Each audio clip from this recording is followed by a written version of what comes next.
दोस्तों नमस्कार। चीन के राष्ट्रपति और अमेरिका के राष्ट्रपति के बीच में जो साउथ कोरिया में बातचीत होनी थी, वो समाप्त हो गई है और अमेरिका के राष्ट्रपति अपने हवाई जहाज में बैठकर वापस अमेरिका रवाना भी हो गए।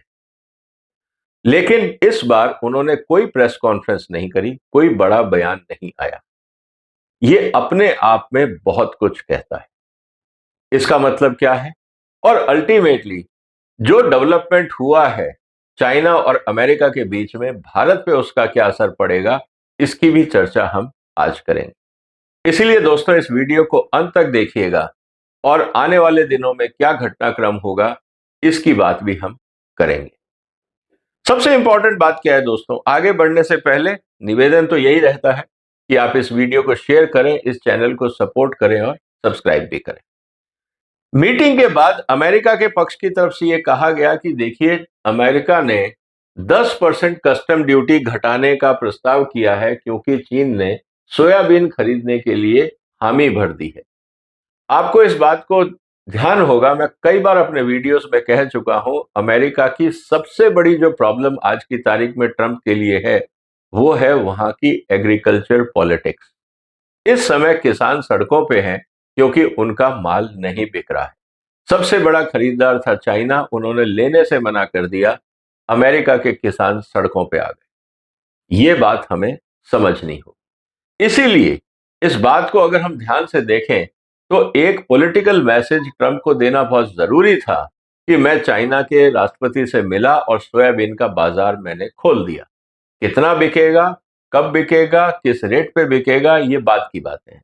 लेकिन एक पॉलिटिकल मैसेज जो बहुत जरूरी था ट्रंप के लिए, वो अमेरिकन जो डेलीगेट्स या मीडिया थी, उन्होंने इस बात को कहा है। दूसरा सबसे इंपॉर्टेंट बात जो अमेरिका के लिए इंपॉर्टेंट था, जिससे वो परेशान था, वो था कि हमारे को जो रेयर अर्थ मैग्नेट्स चाहिए, चाइना उस पर जो प्रतिबंध लगा रहा है वो उचित नहीं है। तो उन्होंने कहा कि आप इस प्रतिबंध को थोड़ा डिले कर दीजिए, तब तक हम बातचीत करके कुछ रास्ता निकालते हैं। ये दो भी बातें हुई हैं। अब सवाल इस बात का है कि जब दो बड़े राष्ट्राध्यक्ष मिलते हैं तो क्या सिर्फ इतनी सी बात करेंगे? ये अपने आप में कहने की बात है। अब सवाल क्या है? सवाल इस बात का है कि पर्पस क्या था। अल्टीमेटली ये कहा जा रहा है कि जो संबंध बिगड़ रहे थे उनमें कहीं ना कहीं एक नरमी लाने की जरूरत थी, इसलिए ये मीटिंग जरूरी थी और यही मीटिंग का पर्पस था। जैसा हमेशा ट्रंप साहब करते हैं, हर मीटिंग को बढ़ा चढ़ा के सक्सेस बताने का प्रयास करते हैं। तो उन्होंने कहा साहब, अगर मीटिंग को आप 0 में से 10 पॉइंट में क्या देना चाहेंगे? तो उन्होंने कहा मैं 10 में से 12 नंबर दूं। इसका मतलब उन्होंने ये कहा कि साहब मैं बहुत खुश हूं। ये एक पॉलिटिकल मैसेज है, इसके अलावा ट्रंप साहब कुछ बोल नहीं सकते। जैसा मैं अक्सर कहता हूं, इस समय अमेरिका की जो गर्दन है ना, वो चीन के हाथ में। चीन का जो एग्रीकल्चर मार्केट है, जो सप्लाई बेस है, सप्लाईज हैं, ये सब चीजें इस समय अमेरिका के लिए बहुत भारी पड़ रही। और जहां तक बात है 10% टैरिफ कम करने की, ये तो अल्टीमेटली अमेरिका के कंज्यूमर्स को ही फायदा होगा, क्योंकि जो वहां पे जितना सप्लाई चाइना से जाता है वो महंगा पड़ रहा था और उनके लिए समस्याएं बढ़ रही थी। इसके अलावा जो इंपॉर्टेंट बात है कि जो ड्यूरेबिलिटी है इस डील की, इसके बारे में कुछ नहीं कहा गया। ये कब होगा, कैसे होगा, कौन करेगा, आगे की बातें अभी बहुत कुछ बाकी हैं। लेकिन जो उससे भी महत्वपूर्ण बात थी, टेक्नोलॉजी को लेकर ताइवान का मुद्दा, इंडो पैसिफिक, इस पे कोई चर्चा भी नहीं हुई। इसका मतलब यह है कि दोनों पक्ष अभी अपनी ही जगह पर अटके हुए हैं। इसके अलावा जो इंपॉर्टेंट बात थी, जैसा मैंने कहा कि सोयाबीन की बात हुई और रेयर अर्थ को लेकर बात हुई, कि ये चीजें थोड़ा अमेरिका की जो पॉपुलेशन या मीडिया है उसके लिए एक पॉजिटिव डेवलपमेंट आप कह सकते हैं। लेकिन चाइनीज की तरफ से कोई बड़ा स्टेटमेंट नहीं आया है। अगर बहुत बड़ा कोई ब्रेक थ्रू होता तो चाइनीज मीडिया या चाइनीज ऑफिशियल प्रेस रिलीज भी आती, उन्होंने भी कुछ ऐसा नहीं कहा है। इसका मतलब क्या है दोस्तों? चाइना का कहना बहुत सिंपल है। हम प्रेसिडेंट ट्रंप की तरह कोई लंबी चौड़ी बात नहीं करते हैं कि मैंने ये कर दिया, मैंने वो कर दिया। हम आराम से मेजर्ड काम करते हैं। हम कोई बहुत बड़ा सेलिब्रेशन या मीडिया हाइप नहीं क्रिएट करते। ये बात सही है कि हमारे बीच में फ्रिक्शंस हैं, डिफरेंसेस हैं, हम कोशिश करेंगे कि ये किसी तरह से कम हो जाए। इसके अलावा मीटिंग से पहले एक बात जो चाइना के राष्ट्रपति ने कही वो इंपॉर्टेंट थी कि we are partners and friends. आप हमें बराबरी का समझिए, हम आपके अधीन नहीं हैं, इसीलिए आप जब हमसे बात करें तो बराबरी की बात करें, don't try to put pressure on us. ये बात बहुत क्लियर थी, क्योंकि बीजिंग का कहना बहुत सिंपल था कि भाई हमारी जो स्ट्रेटेजिक ऑटोनॉमी है वो हम डिसाइड करेंगे, अमेरिका डिसाइड नहीं करेगा, and agreement on many things but not the resolution of underlying competition. हम बहुत सारी चीजों में एक दूसरे से बात कर सकते हैं, लेकिन अगर हम अपनी ग्रोथ रोक दें, या आपने जो मेगा शुरू किया है मेक अमेरिका ग्रेट अगेन, हमें उससे कोई एतराज नहीं है। हमारा डेवलपमेंट पाथ अलग है, आप अपना डेवलपमेंट करिए, हमें उसमें कोई एतराज नहीं। चाइना ने बहुत नपे तुले शब्दों में अपनी बात रखी, और चाइना को यह पता है कि दोनों देशों के बीच में जो संबंध हैं ये ओवरनाइट एक मीटिंग से नहीं सुधरने वाले हैं, ये लंबी प्रक्रिया है। और इसीलिए उन्होंने बहुत साफ कह दिया है कि we don't always see eye to eye but still committed to dialogue.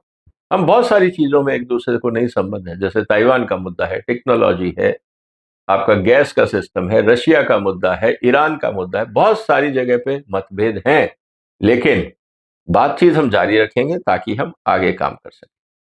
Trump की साइड से जैसा अक्सर होता है हाइप क्रिएट किया गया, क्योंकि उनको जो मैनेज है, जो ट्रंप का सबसे बड़ा इशू क्या है, managing relations rather than D escalation. उनका जो नैरेटिव है ना वो ये है कि भाई मैं दोस्त हूं, मैं डील मेकर हूं, मैं गया, हाथ मिलाया, जैसा मैंने चाहा उसने साइन किया, जैसा कोरिया को उन्होंने फोर्स किया कि आप $350 बिलियन दोगे ताकि हम टैरिफ कर सकें। कहीं ऐसा होता है? ये एक्सटॉर्शन नहीं है क्या कि आप टैरिफ बढ़ा दो, फिर उसको कम करने के लिए आप आगे की। दोस्तों, जैसा कि हम जानते हैं कि हमेशा ट्रंप साहब की तरफ से बहुत ही एक्साइटिंग स्टेटमेंट आते हैं, जैसा उन्होंने बार बार कहा कि साहब मैं गया, मेरे हिसाब से डील हो गई। चाइना के हिसाब से हमेशा एक उनको कॉशन मेंटेन करना पड़ेगा, क्योंकि अगर उन्होंने कोई ऐसा स्टेटमेंट दे दिया जिससे चाइनीज नाराज हो गए तो ट्रंप साहब के लिए मुश्किल हो सकती है। जो भी बातचीत शुरू हुई है उसमें फिर भी व्यवधान आ सकता है। और दूसरी तरफ जो सबसे इंपॉर्टेंट बात यह है कि जो चाइना का कहना यह है कि देखिए हम ओवरनाइट सेलिब्रेशन की बात नहीं करते हैं, ये एक लंबा प्रोसेस है, हम धीरे धीरे इसमें चलेंगे।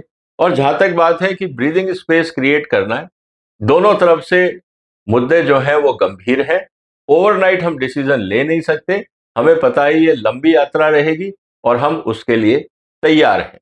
इसका मतलब यह है कि भारत को भी इस बात को ध्यान रखना होगा कि आने वाले समय में अगर चीन से यूएस का जो इश्यू है वो रिजॉल्व नहीं होता है तो भारत पे प्रेशर बनेगा। उदाहरण के लिए सोयाबीन, अगर चीन ने सोयाबीन खरीदना नहीं शुरू किया तो प्रेसिडेंट ट्रंप को चाहिए एक डंपिंग ग्राउंड, और वो है भारत। इसीलिए आने वाले दिनों में आप देखेंगे कि अगर भारत पे दबाव बढ़ना शुरू होता है, इसका मतलब जो चीन से उम्मीदें थी वो पूरी नहीं हो रही। ये बात बहुत क्लियर आ जाएगी उस मैसेज में। और रही बात कि आने वाले दिनों में यूएस फिर टैरिफ एस्केलेशन करेगा, घटाएगा, क्या करेगा, क्योंकि ट्रंप साहब के पास तो एक ही फॉर्मूला है, हर चीज का इलाज है टैरिफ। और टैरिफ को लेकर उनको लगता है कि वो जो चाहें कर लेंगे, लेकिन चाइना ने भी जब रिवर्स खेल खेला है तो वो यूएस के लिए मुश्किलें हो रही हैं। अब सवाल इस बात का है कि हम क्या देखना चाहेंगे। As a lawyer, as a trade person, मेरा ये कहना है कि हम लैंग्वेज को देखें। आने वाले दिनों में उम्मीद है कि एक दो दिन में कोई ऑफिशियल लैंग्वेज चाइना और अमेरिका की तरफ से रिलीज होगी। उसमें हम क्या देखना चाहेंगे कि लैंग्वेज में जो एग्रीमेंट है वो फ्रेमवर्क है, या वो मेमोरेंडम है, या और कोई लेस फॉर्मल अरेंजमेंट है। इस बात को समझना बहुत जरूरी होगा कि अल्टीमेटली दोनों राष्ट्रपति के बीच में किस लेवल तक का समझौता हुआ है। सिर्फ बातचीत शुरू करनी है, या फ्रेमवर्क एग्री कर लिया गया है, या अभी सिर्फ अंडरस्टैंडिंग हुई है कि हम कोशिश करेंगे, प्रयास करेंगे समस्याओं का समाधान करने का। आने वाले 2-4 दिनों में ही आप देखेंगे कि ट्रंप साहब से जब मीडिया सवाल करेगा कि आपकी मीटिंग कैसे रही, जैसे ही वो व्हाइट हाउस पहुंचेंगे या हो सकता है कि एयरफोर्स वन में भी वो बयान दे दें कि साहब ये मेरे बयान है। उससे बहुत कुछ समझ में आ जाएगा कि आफ्टर ऑल उनके मन में चल क्या रहा है। क्या आने वाले समय में चाइना जो एक्सपोर्ट बैन लगाया है अपने रेयर अर्थ मैग्नेट्स को लेकर, उसमें बदलाव करता है? अगर ऐसा होता है तो हम ये समझेंगे कि हाँ, दोनों तरफ से थोड़ी सी बर्फ पिघलनी शुरू हुई है। अब सवाल इस बात का है कि जो इंपॉर्टेंट मुद्दे हैं, अगर मैं स्ट्रेटेजिक डायमेंशंस की बात करूं, जैसा टेक्नोलॉजी है, export control, Taiwan, military posturing, ये सब मुद्दे गंभीर हैं। इसको लेकर क्या रिटेलिएशन अमेरिका की तरफ से आएगा? अगर आज हम जो सैंक्शन उन्होंने लगाए हैं यूएसएसआर मतलब रशिया पे कि आप वहां से ऑयल नहीं खरीद सकते, क्या उसमें कुछ बदलाव आएगा? ये बड़े मुद्दे हैं जो आने वाले दिनों में हमको देखने को होंगे। और सबसे इंपॉर्टेंट बात कि दोनों देशों के मीडिया क्या लिखते हैं, अपनी तरफ से क्या क्या वो कहना चाहते हैं, क्योंकि उससे उन दोनों देशों की जो पब्लिक ओपिनियन है वो मोल्ड होती है, वो बदलती है, और उसका प्रेशर फिर पड़ता है कुल मिलाकर सरकारों पर और नेताओं पर। इसका मतलब क्या है? इसका मतलब ओवरऑल ये है कि भारत को बहुत संभल के देखना होगा, क्योंकि आने वाले दिनों में उम्मीद ये की जा रही है कि जो ट्रेड डिस्कशन है वो और तेजी से आगे बढ़ेंगे। और ये भी आगाज लगाया जा रहा है कि शायद आने वाले महीनों में ट्रंप और मोदी की मीटिंग हो भी जाए। उससे पहले भारत को होमवर्क बहुत करना होगा, क्योंकि एक तरफ सार्क है, रशिया ने अमेरिका की बात नहीं मानी, चाइना भी पूरी तरह से अमेरिका की बात नहीं मान रहा है। क्या भारत मान जाएगा या भारत भी अपना स्टैंड रखेगा? इसके लिए भारत को हो सकता है कि अपने दोस्तों के साथ भी विचार विमर्श करना पड़े कि आने वाले समय में हम मिलकर क्या कदम उठा सकते हैं। तो दोस्तों, इंटरेस्टिंग डेवलपमेंट है, लेकिन जहां तक मुझे लगता है कि इस मीटिंग का आउटकम ट्रंप की अपेक्षा के अनुसार नहीं हुआ है।